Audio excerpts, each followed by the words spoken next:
17 harrowed souls cling to life amidst the rotting corpses of their friends and the ghost of the betrayed infesting what was the mightiest fortress in the world. Their grand quest is to transform these ruins into a utopia fit for a king, a bastion of peace, wealth, and knowledge. Unfortunately, that journey will involve more death and heartache than lesser dwarves could endure, capturing abominable creatures in a cursed menagerie and even traumatizing kittens to help combat a relentless army of savage beastmen.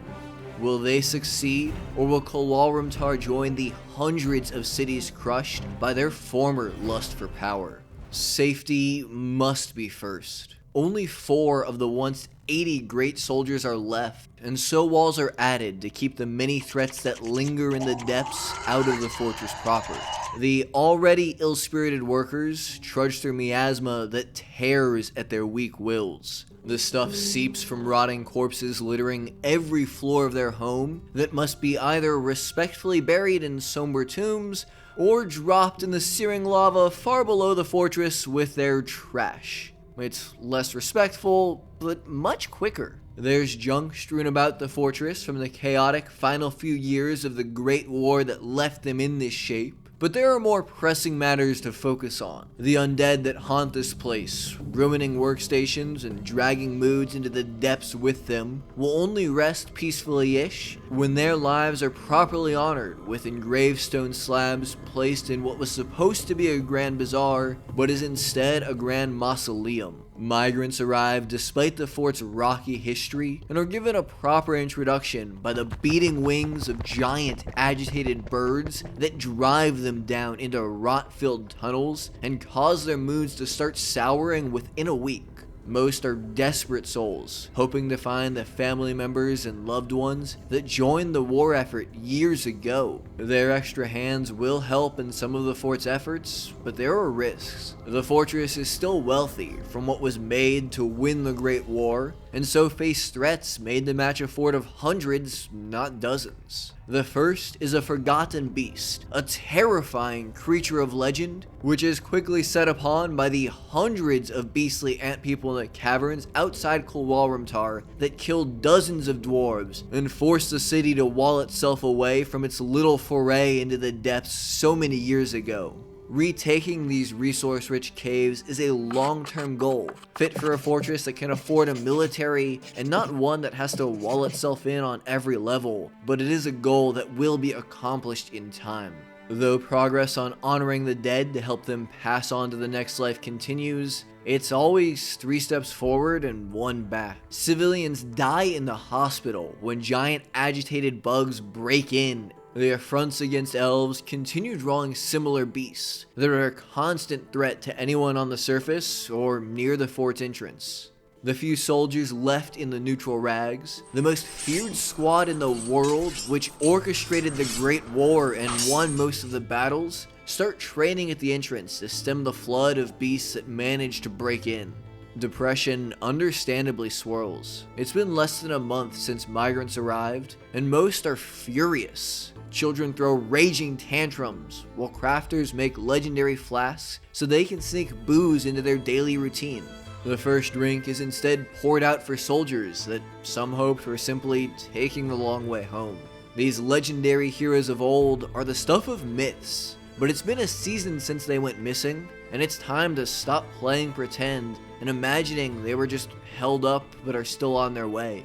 But, as always in this fortress, things get worse. The attempt to wall off the caverns was incomplete, and a forgotten beast summoned by the echoing hammers sneaks into the main stairwell. The screams of the dying carry further than the blood dripping down the stairs. Fortunately, some of the war dragons captured from goblins that enslaved them are nearby to kill the thing, but not before it adds 3 names to the long list of hundreds that are going to be placed down as a monument to dying ambition. Healing souls weary and numb from all the death takes time. Cleaning the fortress is a good first step. Not the surface. Oh god, I am not trying to do that for a while. Mud in the tavern, caused by the waterfall that makes everyone so happy, is covered up with more golden statues, since that's frankly a perfect metaphor for the entire fortress. Healthcare is little better. The hospital is useless without a chief medical officer, but the best the fortress has is a novice diagnostician who can barely tell the surgeons which leg needs to be amputated, and a couple amateur bone doctors who get the right leg on accident. Rawl the scholar is chosen to learn doctoring on the fly, while Thob the mayor also begins working as a manager to help organize work orders and cleaning details throughout the fortress. The temples are a mess, but the hospital is an even worse offender. It's probably not helping anyone feel confident that the lone surgery bench has a pile of bones atop it. Admittedly, I'm not sure if people are actually going to listen to Thob's orders to clean. He's so unliked around here that every single crime the fortress has known involves someone assaulting him. Despite that fermenting unrest, there is less miasma clogging the air as autumn ticks by. The tavern's no longer quite a dump, and 3 months of carving slabs alphabetically has them through the ease of the general populace that needs them. Unfortunately, the first bone doctor decided to take a lava bath by standing on the trash chute when it was flipped, and the second dies mere days later from another accident. There's no one with any experience, but that's probably fine, right? Dwarves are made of ore and booze, not flimsy bones. They don't need things like healthcare or food that isn't soaked with rot. Memorials spill out of the southern hall and into the main room proper well before the job is done. Kulalramtar's lone saving grace seems to be the library. Most of the world's literature is stored here, and it is the only serene refuge that civilians have from the ruin all about them. But from up there, things get worse, and they get to see the first major tragedy unfold. The army of savages outside the walls get a gift in the form of someone ending their suffering by climbing a wall and throwing themselves into danger. More chase after to try and help them or to bury their lone friend's corpse. It causes a chain reaction, and while the soldiers come down to try and ward people off and kill the ants that trickle in, more and more civilians die. The military organizes burrows that stop civilians from wandering out, then order the entrance to the cavern's lone sanctum be walled off. A few final suicidal dwarves pushed over the edge, throw themselves into the breach, and join the nearly third of the fortress that died to the ants. The list of names to etch again grows longer. And the library, that one safe haven from the terrors all about them, miasma from the fresh corpses seeps through the windows. The dwarves flee the rot and start carving out a grander, safer library that'll surely never be defiled by such foul creatures. The interruptions slow it down, but people's happiness starts to tick up regardless. Even though the fortress is kind of surrounded by forgotten beast blobs of vomit that first have to run past the blood, ichor, and vomit from other forgotten beasts, the year's end nears with the library being prepared and the iron that was used for the military's gear instead being turned into its furniture. That iron was originally stolen to be beaten into swords, but now serves a higher purpose. The new year brings an outpost liaison, whose idea of a meeting is standing atop a passed-out body in a hospital that lost every single experienced hand to the ant people. I hope the mayor wasn't expecting good healthcare.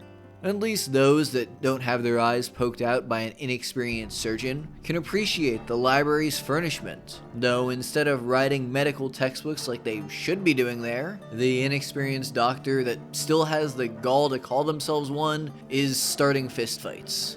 I guess I never made it to that whole do no harm lecture. What a great inspiration that all doctors should learn from.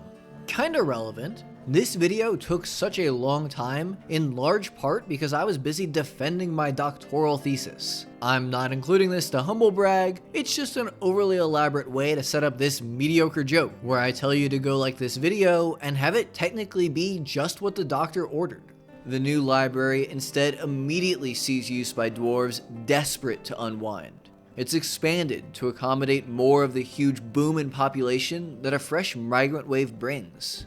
In equally quiet, but far more solemn news, the work honoring the dead is finally done after most of a year of full-time efforts. There's still room for the inevitable future deaths, but perhaps those that are still here from when Kuala was the world power will now stroll through and reflect on what they lost along the way. To both minimize how many more slabs are needed and to improve moods, some of the dwarves begin being rotated through martial training. They're eager to don the armor left by departed soldiers and do some mix of actual training and cosplaying.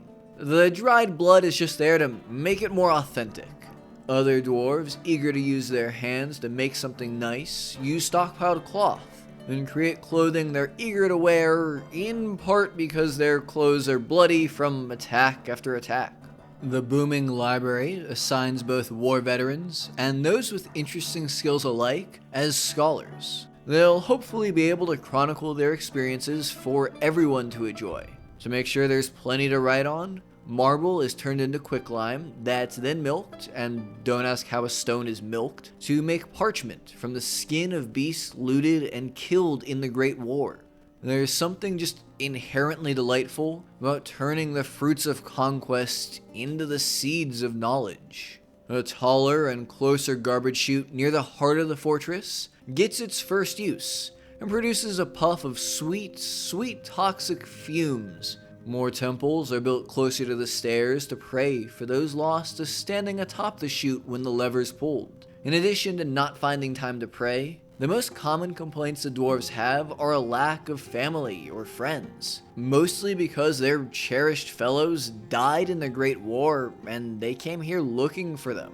Other concerns include not having enough stuff and the occasional bit of miasma or haunting memory. But despite all of that, overall moods are trending upwards. Hope that this fortress may one day be the vanguard of peace and prosperity that they dreamed of actually starts to ferment. There are still room for more improvements. Performances from musicians and storytellers are scheduled in the tavern to encourage people to make friends and happy memories. The soldiers enjoying casual training are swapped out to spread the mirth there, though no amount of training can save Rawl, the head doctor, from being cursed by the god of fortresses themselves for throwing a tantrum in the temple. The man is turned into a vampire and forced to fall into deep worship by raw divine might. The run's rules say they can't be expelled or killed, but since a vampire can't be allowed to run amok, a nice little space is carved out and smoothed at the far end of the tavern. Rawl is told they're now a militia captain instead of a doctor and cunningly avoids the totally not a trap that they're assigned to guard. They eventually succumb, enter the place, and are blocked in by windows while Datan recites holy poetry to soothe their agitated soul. While locking a regular dwarf away like this would mean they starve, vampires are immortal, and Rawl is now just a lively decorative piece in the tavern. They're still a performer and happily socialize while trapped away. And surprisingly, it's other people that throw tantrums, stumble about to drunken stupors, or just outright stop responding to the world. It seems poor Anath, the human soldier, finally realized why they stopped getting letters from their family abroad and accepts death in the newest temple for their role in defending the fortress that raised their homeland during the Great War. But despite a few questionably severe hiccups, things are getting better, and there's actually not much trash left in the bulk of the fortress, which means the dwarves are finally spending a lot of time idling about and being happy, and we cannot have that. It's time to begin cleaning the absolute cesspool of carnage that is the fortress's entrance. Thousands of enemy combatants and dwarves alike died here, and nothing was ever done about it during the war. The boots of every dwarf that come in have tread on broken bolts long since fired at invaders and walked amidst this hellscape before entering the fairly pleasant fortress below, and cleaning that will mean everyone in the future has a nicer time. Now, as a general rule, I oppose burning books. It's a horrifying policy. Some, however, really push their luck and make me reconsider. Oh, actually, this book is about the best human in the world being some dwarf necromancer thrall. This is one of the good books. The fort has plenty more, some of which are so exciting that people reading them just are constantly winded from panting over the pages. They're so into what they're reading that it just eats the hours away, and they're left begging the other dwarves to bring them meals so they don't have to leave the library. Maybe they should try the sponsor of this video, Factor, a service that delivers fresh meals to your door every week. Now, I like cooking way more than most. I have friends over to try new dishes we make. I even visit a local fisher's market to get them fresh for stock. But dinner time arrives some nights and I just do not want to cook. I'm gaming, working, or just feeling a little lazy. Nights like those are perfect for Factor. These ready-to-heat meals are delivered fresh right to your door, are ready after just 2 minutes in the microwave, and are delicious. I was blown away by how much better they tasted than frozen meals from the supermarket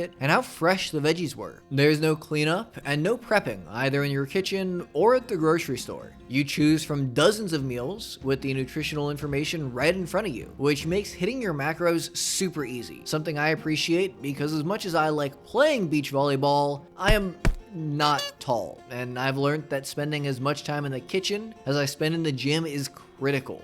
Get 50% off and free shipping on your first Factor box using my link. Click the link in the description or scan the QR code with your phone to get started. Fall nears its end as more silk clothes are queued to let people find fulfillment in both crafting and in owning the niceties. Those cleaning the front of the base, seeing the corpses, are sickened by it, but they've still barely made any progress at all despite months of work.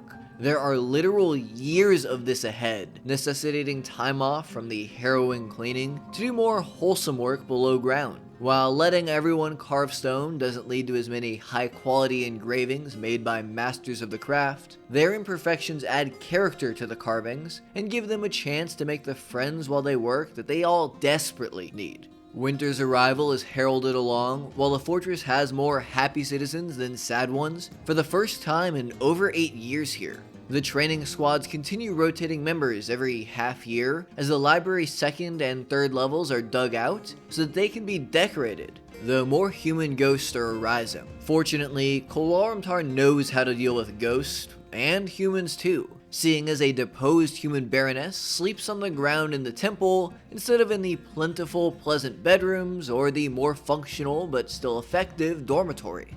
The never-ending war against trash continues, while the occasional forgotten beast continues trickling in too. It's been nearly 2 years. The world above is devoid of armies thanks to the Great War's efforts, and only run-of-the-mill giant aggravated creatures attack now before dragons and soldiers send them off without issue most of the time.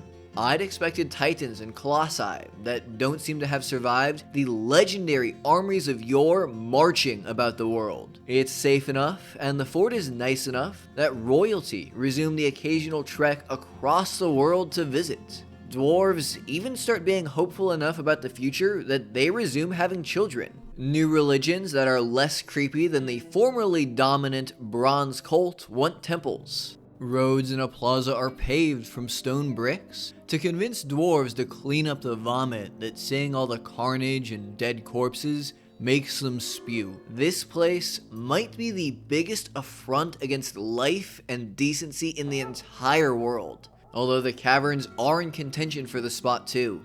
An ant even occasionally gets in somehow, though I don't see from where, to continue this decade-old conflict. It's just bad luck that they killed a dwarven baby born just a month ago, and in doing so, steal away what had been a beacon of hope and a symbol for the future. Migrants continue to steadily trickle in, a half dozen at a time, adding to the workforce, continuing to both make slow but steady progress above, and quicker progress throughout the fort itself, but it suddenly seems foolish to have hoped for better. At least the library is decent. It can't span multiple levels, but I still love this tower design, with a central shaft ringed with windows that let everyone above see those dutifully educating themselves below. The third spring comes to an end with more than half of the fort in a positive mood for the first time in almost a decade here. Soldiers give their weapons the names of famous artifacts they read about in the library, while the surface is further improved with a road to the north to foster trade with the rest of the empire. Tombs are likewise built to house the dead in more honorable ways than mere slabs allow, even if most of them won't have an actual body to fill the coffin for lava-y reasons. A giant cyclops announces itself as the fortress's first threat that can actually get in, but the few veterans of the Great War still left easily dart around the beast's brutal blows and slay it without issue. But since threats, however meager for now, are starting to arrive, it's time for a real military squad that isn't just training for fun. They and the neutral rags take turns, defending the front using gear stockpiled from the Great War. The homeland's diplomats arrive to finally praise Staub's efforts to recover the fortress. They officially make Kulaurumtar a duchy, the second highest title available beneath only the capital itself, though they curiously don't actually make anyone a duke when they should have asked Staub who he thought would be suited for the role. The homeland also brings merchants that sell some fresh food and materials in exchange for old bone crafts, since everyone wants to import an authentic relic from the city that ravaged the world, which will be a fairly steady trade as they arrive each year. The dwarves also take ownership of some of the same plethora of accessories they trade away, decorating themselves and making them happier. Though they still want more friends and family, most of the population continues feeling better and better. More migrants arrive and push the fort up to almost 100, and the fort begins preparing for the next major obstacle in the form of the numerous ant people still in the caverns. They were a constant threat during the Great War, and even the huge stockpile of steel gear left won't be enough on its own.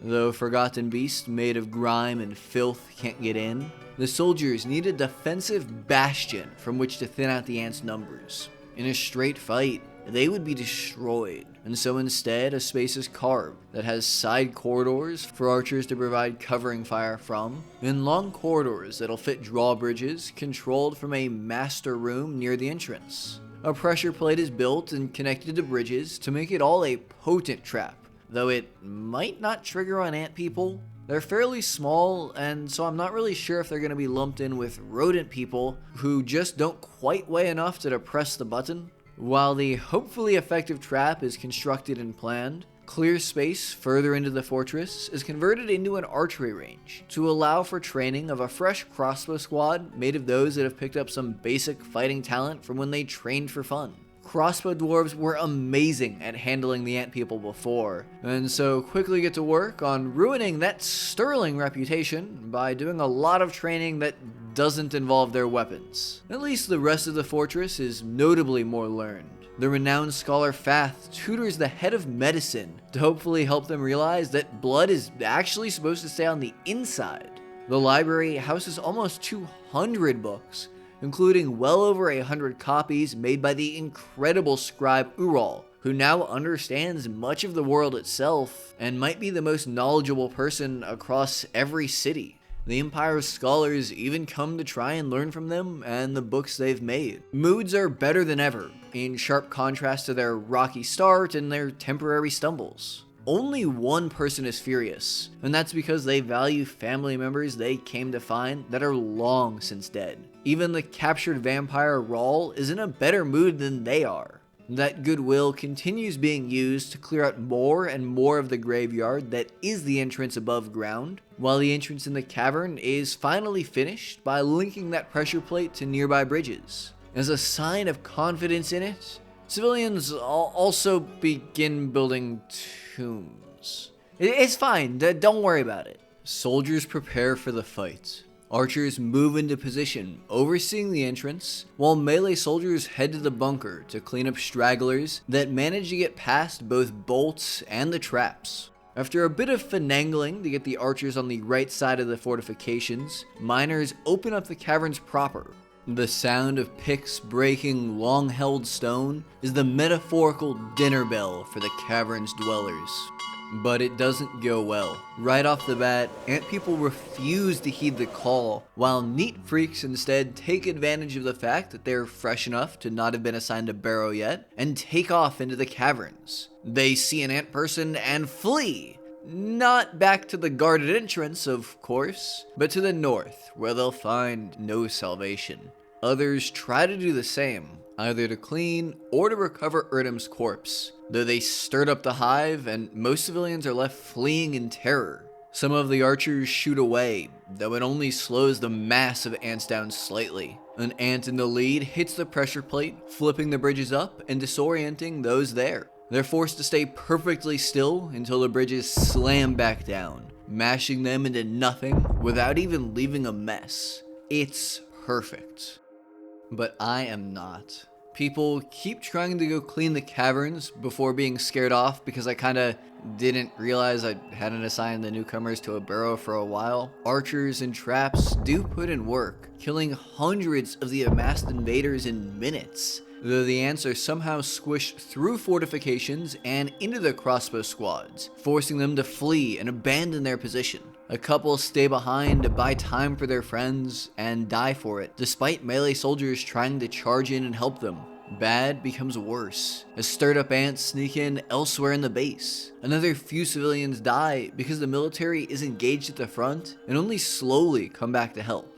Have my live technical analysis of what went wrong. Am I stupid? Am I just stupid? Am I stupid? I must be stupid.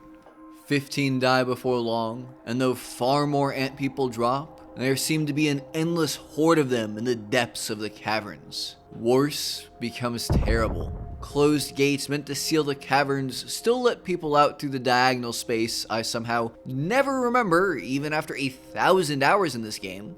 And it takes newly installed doors, finally locked, that seal it off. The damage done is brutal. There's dozens of dead and a huge mess to clean up in a dangerous place to do it. The caverns have been a far worse threat than I expected, and I already thought they'd be the worst obstacle to retaking this place. Forbidding everything out there and finally figuring out that it's a problem with burrows and new migrants will help avoid it happening in the future, though Rod is back to filling the fortress in the short term. Those that avoided death still suffer for it. More than half of the fortress was happy, but the lost friends and fresh waves of miasma bring back horrible memories that most of them had suppressed, and the overall moods end up in freefall. The middle of spring has less than a quarter of the population happy and the majority angry. Migrants arrive despite that trouble, but like the first wave of migrants that came to restore these ruins, they're immediately engaged by a giant agitated bird. It's a good reminder that there is no such thing as a truly fresh start in Kolorumtar. An egress point the ants use, and I'll let the foreshadowing of saying stand there, is found and patched. There's another diagonal they can climb through, which starts an eventual long series of me realizing that there are tons more of these holes, while soldiers open the gates to try and lure ants into their weapons instead of the squishy civilians behind them. Their presence helps save those that try to wander out, but it means there are less soldiers above ground to handle the giant beasts there. Awful doctors in the hospital mean that even minor injuries are fatal, and the number of tombs needed seems to never stop growing. When it rains miasma, it pours blood here. Actual organized enemies still seem to exist. What used to be a biannual affair in the heat of the war hasn't struck for 3 years, but a ragtag band of goblins and humans, angry about their dead kin, pretend to be pest control here to help with the birds. Meng, the Mace Lord, arrives to call them out, but while he is a legendary fighter, he's outnumbered, and he's not the only one that survived the Great War. Armor minimizes the damage the knocked out soldier takes, and his friends come to save him, but he is too far from the hospital to be rescued, and dies before help arrives to take him to the hospital where he honestly probably would have died anyways. This fortress that was recovering so well till I dared enter the caverns feels so unsafe suddenly. Ants continue getting in and killing civilians while I try to plug all of the holes, draining the population and making the survivors miserable. Now, sure, I could just try to do a better job of forbidding everything in the caverns and minimizing how often civilians leave, but I could also just chain a grizzly bear at the entrance. I'm hoping the noise it makes as it paws against the rocks will draw ants there and towards Dwarven Steel or the bridge trap, though the trap is definitely suffering somewhat from the fact that ants are squished into the fortifications, where their mashed up, mangled bodies rot and can't be cleaned out, meaning there's a constant wave of miasma for those that try to arrive and pass through the tunnel. Fixing that is going to make a lot of noise, so while civilians pray for safety at the shrine, soldiers head out and do a lap of the caverns to clear the ant people they find. This is how all of the attacks would be dealt with if it didn't leave so many corpses and so much gear that all of the civilians try to go out to retrieve. That necessitates the controlled demolition that is the traps behind them. Admittedly, they don't seem that controlled when the first round of improvements leave the chain bear dead because I didn't actually shield them from ants angry at having been caught. Soldiers push out and guard the entrance so that miners can freely run up to destroy the bug-chocked fortifications, and builders can replace them with sturdier walls. The constant skittering all about them ensures civilians work quickly, hauling away corpses and building everything that needs to be done. The tip of the entrance has a new post, for which a kitten is forced to act as the lone sentry act.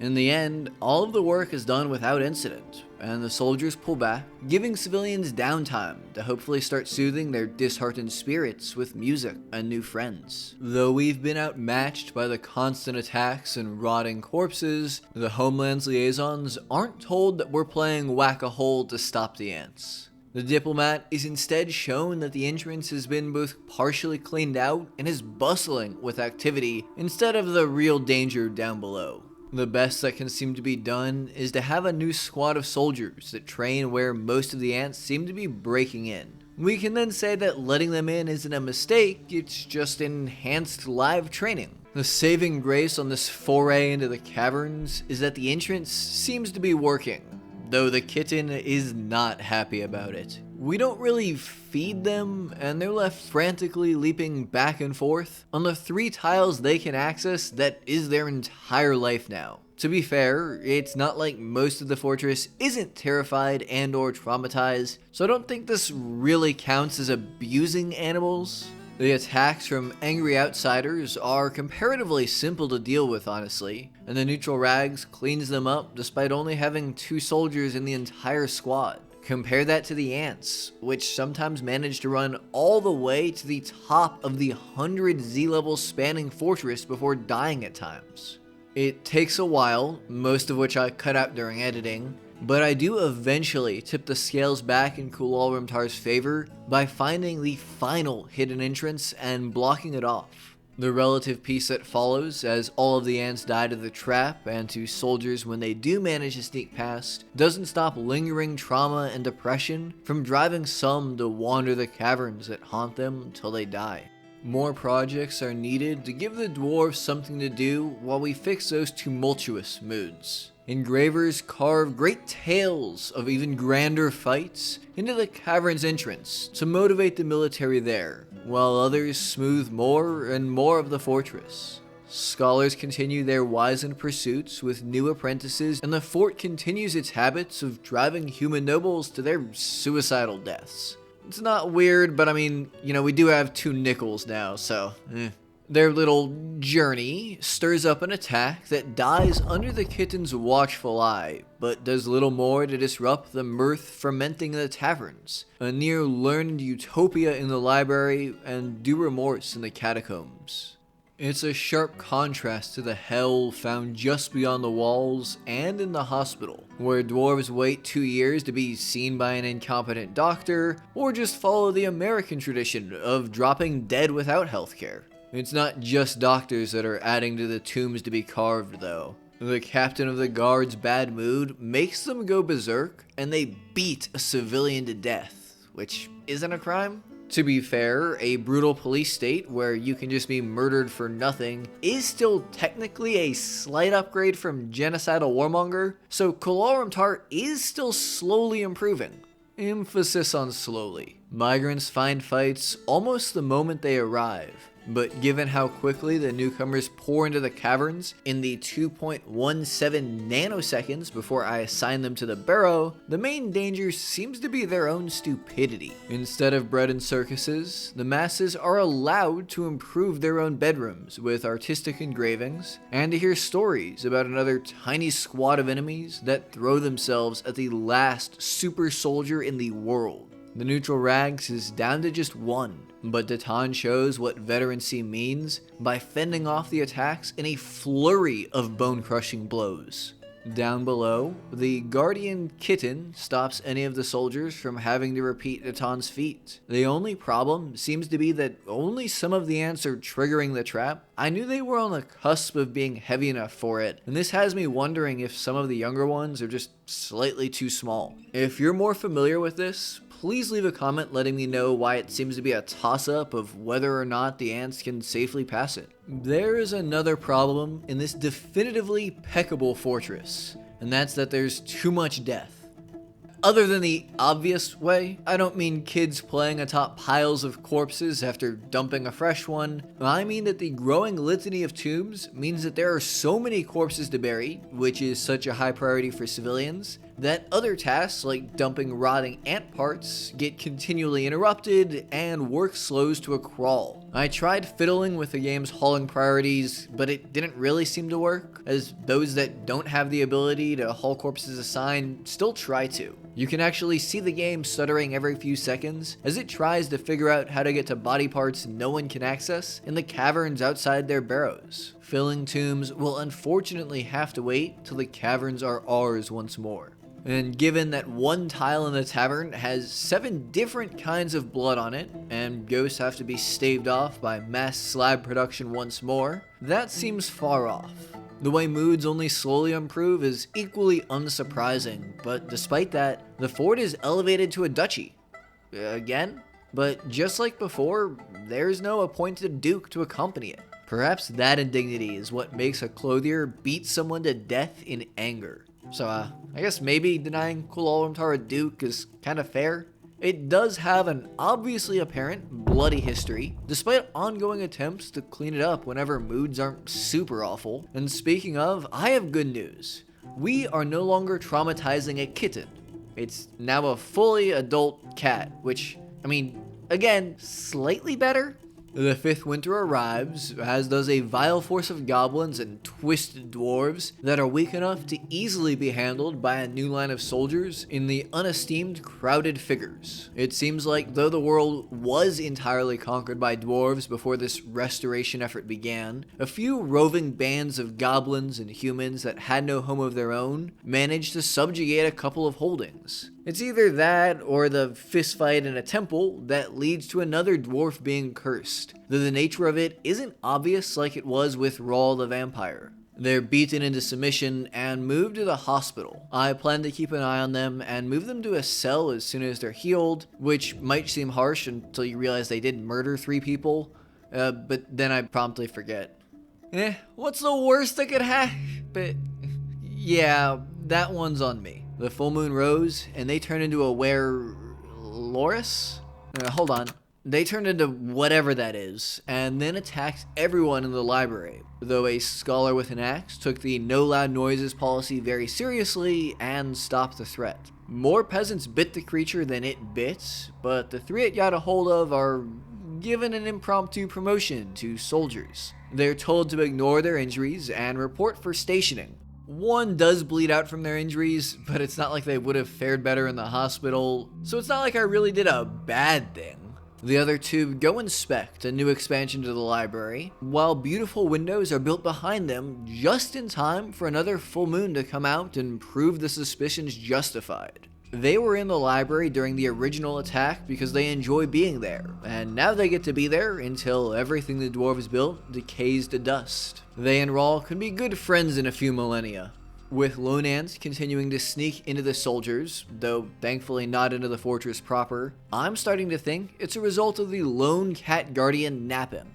Their cell is pretty depressing, and it seems like you can't really make cat enrichment toys in this game, so the only solution I can think of is putting another cat through the same trauma. We double the security of the base, and the credible accusations that we abuse animals. Does abusing werelorises count? The new ones continue transforming every month, and scaring most of the library's patrons out the front door, but they aren't having negative thoughts about it that I see, so fixing it isn't really a high priority, which, I mean, let's be honest, means that that's never changing. A fresh line of spring fashion and more time to relax has moods trending back up. The lingering piece even inspires crafters to make legendary instruments in the hopes that they'll serve for new songs. It's finally time. The caverns call. This mission won't be complete until they're at least made a lot safer, which will start with the isolated little section just north of the tavern, but even that's going to be a fight. There are already ants lurking above the place, hiding in shadows and looking for openings in the dwarves' defenses. But though it'll be a fight, it's one that can and must be won. The soldiers in the entrance push out to the outer wall to help cull ant reinforcements. Miners break down another, and soldiers pour out of it to start cutting ants that drop atop them to ribbons. From there, civilians build stairs upwards to help them eventually wall the entire area off on every level so that ants can no longer fly up and over it. Civilians cleaning both old food and fresh corpses do so too slowly to stop rot from spreading, but it's weathered for the month it takes to finish the wall and reclaim this little area. Civilians outside are ushered back past the guardians, and the operation finishes far more successfully than expected. Hell, that might be the cleanest any of my plans has gone so far. The only negative consequence is fresh waves of miasma from dead ants, and some unhappy thoughts from people realizing just how many corpses are out there. It drives them to both new religions and the calm shoulders of newly appointed spiritual leaders at older temples who hope to provide guidance and prepare them for when they inevitably return to the caverns proper. Showing the diplomats that Kulalrimtar can clean that hellscape up when it had kept them pinned here for so long will surely make them appoint a duke. If not, defeating more goblin revenge attacks might just make the difference. Deton, the last great soldier in the legendary neutral rags, asked to handle it alone. Their skills are great, but they're more outnumbered than they expected and are quickly overwhelmed. A dragon arrives to save them after they pass out, but they die from their wounds before medics can arrive to help them. The last soldier from the Great War is dead, and their body is given all the respect Kulalrimtar can offer. Their sacrifice does at least bring a peace. Peace that allows the remaining dwarves to finish cleaning the cavern's sanctum. Peace that invites migrants and swells the fortress to almost as many as it ever held during the Great War. Peace that has the tavern overflowing with people and in need of an expansion that progresses quickly thanks to plentiful hands and happy spirits. Though some do try to ruin that peace by cleaning random tree branches in the caverns. The vampire is doing, not well. The werelorises are actually doing a lot better. They've become best friends with each other and keep each other in good spirits despite their struggles. Maybe we should drop someone in Rawl's pit. Even the largest ant attacks yet do nothing to disrupt that peace, beyond a particularly emaciated one that forces a soldier to casually kill them. They are disturbing the cat's peace, but let's just ignore that. Doctors take advantage to try and form a guild in the library to improve healthcare. The werelorises' howls might even manage to mask the scream from patients that amateur surgeons practice on. The good news is that moods are high enough to handle that trauma now, thanks to a blossoming library and a slightly less busy but still effective tavern. But neither those accomplishments nor a generous deal make the diplomat do more than again appoint Kulalrimtar as a dukeless duchy for the third time. The only solution I can think of is challenging the homeland to a dance-off, which means the fort needs a floor to practice on. It's just a bonus that it'll double as a fight ring if the liaison doesn't fix their poor decision next year. The precious metals and war-suited iron that were literally killed for in the past are improved with fine engravings detailing Kulalrimtar's history. They help add to the stories told in the huge cavern that separate fact from fiction for the fort's newer arrivals. Perhaps there's no royalty here because there's no space for them to rule from. The next public works project after the dance floor is a royal throne room made of silver and iron.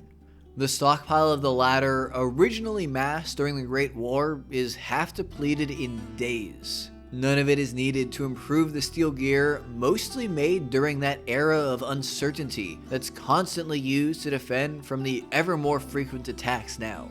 Though that means there's more of a mess to clean, most dwarves instead focus on making a royal road to welcome nobility that has to be coming now. No one's died in months, which is very rare for my fortresses, and over 100 dwarves are happy for, if we're being honest, maybe the first time ever in the history of my videos. I do not normally treat these guys well. Other than the vampire Rawl, most of the other unhappy dwarves still have mostly positive recent thoughts, and their bad moods are a result of years-old trauma that they only slowly heal from. That throne room is filled out with monuments to the great battles the city once instigated, but now don't have to get involved with. There are almost constant attacks, but they can't or don't hurt anyone, so I mostly keep them off screen. The few gemstones the fort has are spent improving golden furniture for royalty that also get almost 2 decades worth of artifacts offered up in their throne room to be. Migrants add to a fort that has plenty of time for everyone to mingle at almost constant huge parties. The last of the iron, meant to help in war efforts that frankly no longer need help, is spent decorating the throne room with more grand furniture. The conversion from wartime to peacetime under Thob's continued guidance is a delight to see. This city has become the bastion of knowledge and wealth they always wanted to be, though the dead ants that have to be scraped off the walls say that peace isn't here quite yet. The rangers, angry that their spot has been replaced by cats, are placated with a guild in the old library overlooking a cavern far more peaceful than it was when it was abandoned, while civilians continue to beautify areas around the fortress.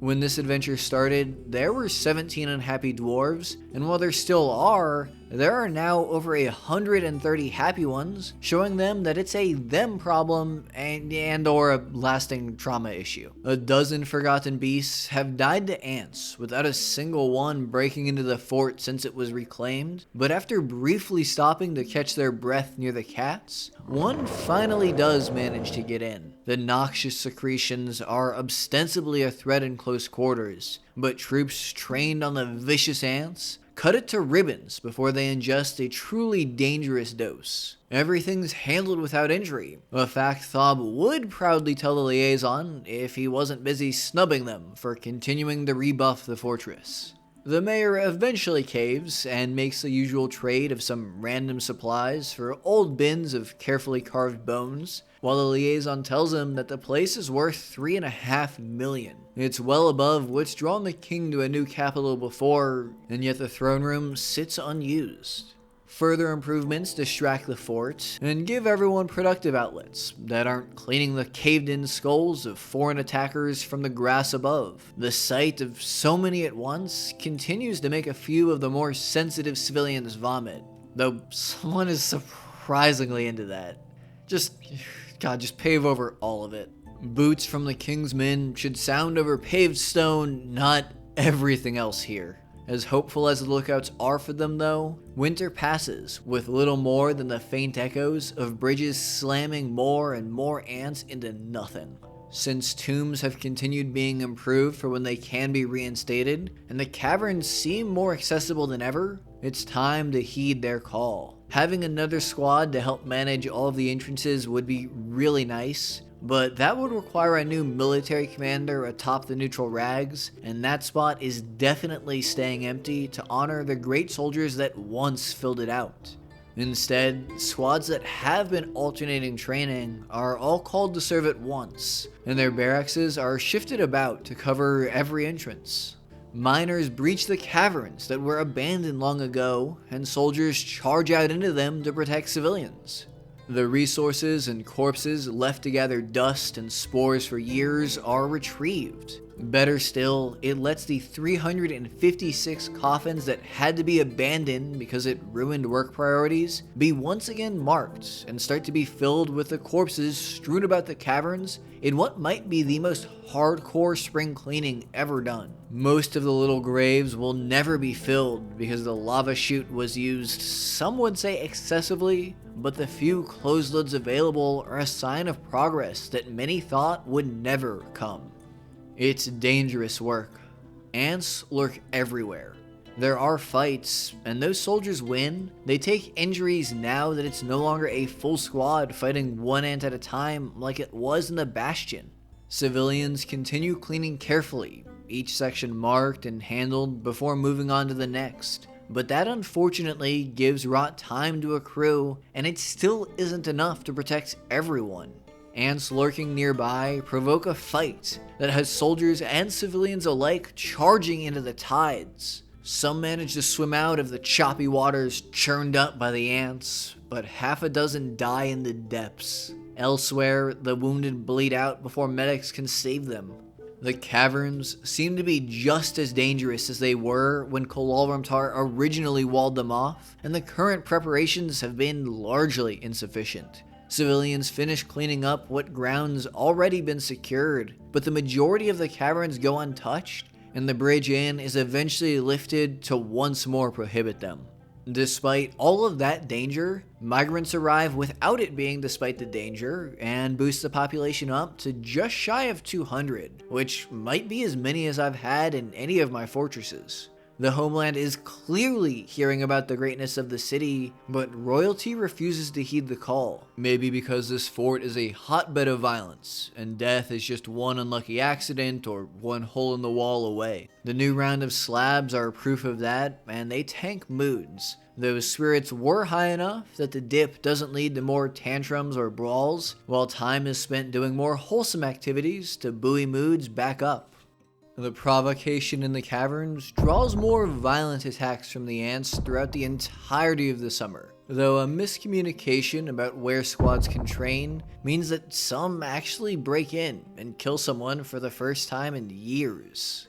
The cause is solved, and despite the issues, new migrants are plentiful enough that the overflow dorms have to be used for the first time in a decade and a half. Bedrooms are planned once again when I never thought I would need more. The couple of dwarves do their part to end the housing shortage by falling through a hole in the floor into a walled off section where they starve before I realize that anything's wrong. Summer bleeds into autumn, and the tribute caravan arrives before the homeland's caravans follow suit. The first wedding Kulalramtar has ever seen happens, as dwarves form new families to replace those they lost in the Great War. The liaison arrives and is stressed at the prospect of telling Kulalramtar that they are still a duchy without a duke, especially as migrants bring the population above 200. But that hesitation doesn't stop them from leaving the fortress's throne room empty yet again. Their position does admittedly make a little more sense when rotting corpses appear time and time again, and even though it literally happens on screen, I couldn't figure out why. So I went for having soldiers patrol the caverns before I finally realized that there is a literal hole in the defenses. Even with all of the encroachment into these dangerous lands, ants continue killing forgotten beasts within moments of them appearing, and the forts only had to deal with one of them this decade. The ants have called dibs on this pile of food waiting for them. But that isn't the only threat. A huge goblin attack comes boasting almost 100 soldiers, when their previous sieges were a dozen at most. Worse, they arrive in early winter, when squads are changing out who's training, and so no one is equipped to stop them. Soldiers scramble to the armory, but most fight without complete sets of gear. The stone covering the entrance is quickly paved with the dead, and unlike before, dwarves are amongst them. More still lay injured. Their valor and training eventually see the military through, but the hospital is filled with metal-clad protectors yet again. Regardless of how much the Doctors Guild has improved care, there's going to be honorable discharges. News about dead friends and having to clean their corpses up leads to another deadly brawl as spring arrives, though people are once again hopeful enough to have children. That doesn't mean there's not grim news. One of the old guardian cats is dead at the ripe old age of 5. Don't worry about their front paw's bone is separated, kind of like they were desperately clawing at their bindings. Their death totally is not a result of flagrant animal abuse. Without a hint of a king or the duke that this fortress is due though, and a good 8 years since this venture has started, I think that this is a good place to call it. The primary goal of turning these war-torn ruins into a fortress fit for a king has been accomplished, even though one refuses to come. And any other progress will involve slowly building up the goodwill it takes to retake more and more of the caverns, so it can be walled off to keep the seemingly infinite number of ants out. This run ended up being a lot more challenging and fun than I expected. While you're clicking the like button to support the channel, check the description for a link to download the world so you can explore it in adventure mode, and use my link to get 50% off your first box of meals through Factor. Thanks again to them for sponsoring this video and letting me talk about good food, cooking, and volleyball. I'm glad that some of y'all commented and convinced me to try this, so if you have ideas for a challenge or another run, leave them below. Otherwise, check out some of my other runs in Dwarf Fortress, or some of the other games I play on the channel, like the amazing Diplomacy is Not an Option, a strategy game about suppressing peasant revolts and crushing royal armies with overwhelming force and firepower. If you find yourself enjoying lots of my videos, subscribe so you don't miss any in the future.